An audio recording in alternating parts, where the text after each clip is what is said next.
queste realtà, attraverso Confindustria Veneto Est, da oggi potranno contribuire con delle risorse alla realizzazione di progetti del settore verde del Comune di Padova.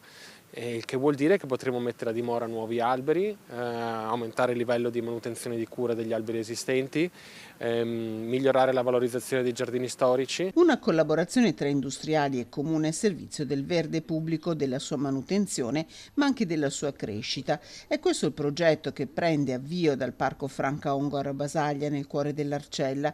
Da tempo Confindustria Veneto Est ha al suo interno un gruppo di sostenibilità formato da un centinaio di aziende.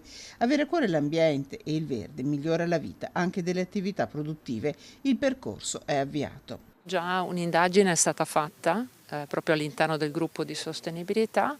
Quando avremo l'ok ufficiale, quindi firmato ufficialmente, inizieremo a proporlo e poi in occasione della settimana della sostenibilità, che come anno facciamo nel mese di marzo, in quell'occasione verrà anche presentato ufficialmente questo progetto. Un patrimonio vasto, quello presente nel comune di Padova. Noi abbiamo come quantità di alberi un numero pari a circa 65.000 alberi censiti, già quindi adulti, e poi un altro circa 10.000 alberi che sono invece in situazione di crescita, quindi con operazioni di forestazione urbana, quindi parliamo di 75.000 sostanzialmente, grosso modo, alberi in città, e abbiamo più di 5 milioni di metri quadrati di verde pubblico da gestire, quindi anche con tutta la complessità del caso. È un ginkgo biloba, pianta antica, simbolo vivente di resilienza, quella messa a dimora a sigillo dell'accordo. Qui siamo, lo sappiamo tutti, in un parco che rischiava di non essere tale fino